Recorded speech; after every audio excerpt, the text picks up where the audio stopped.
बीडमधील महिला डॉक्टर फलटण येथील उपजिल्हा रुग्णालयात कार्यरत असताना त्यांनी आत्महत्या केली आणि यातील जे लोक कारणीभूत आहेत त्या लोकांवरती कडक कारवाईच्या मागणीसाठी सध्या गेवराई तालुक्यातील वडगाव ढोप परिसरामध्ये धुळे सोलापूर हा राष्ट्रीय महामार्ग गेल्या काही वेळापासून रोखण्यात आलाय।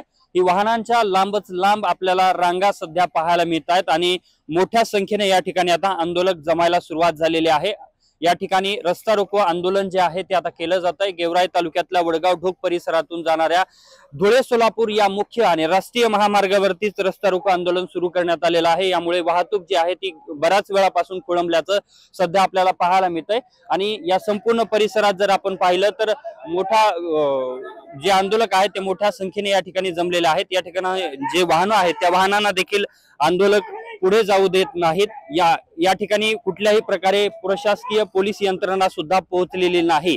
सध्या जर आपण ही परिस्थिती या ठिकाणची पाहिली तर आंदोलक रस्त्यावरती बसलेले आहेत। अनेक आंदोलकांनी बैलगाड्या सुद्धा या ठिकाणी आणलेल्या आहेत आणि सध्या हे सर्व आंदोलक जे आहेत ते आता आक्रमक होताना पाहायला मिळतात। मात्र पोलीस यंत्रणा या ठिकाणी अद्यापर्यंत पोहोचलेली नाही आणि सध्या हा रस्ता रोको जो आहे तो सुरू आहे। यामध्ये माजी खासदार रणजित निंबाळकर याचबरोबर जयकुमार गोरे आणि महिला आयोगाच्या अध्यक्षा रुपाली चाकणकर यांच्या विरोधात कारवाई करण्याची सुद्धा मागणी केली जाते। कॅमेरामन प्रमोद सह मी अशोक काळकुटे, TV9 मराठी, बीड।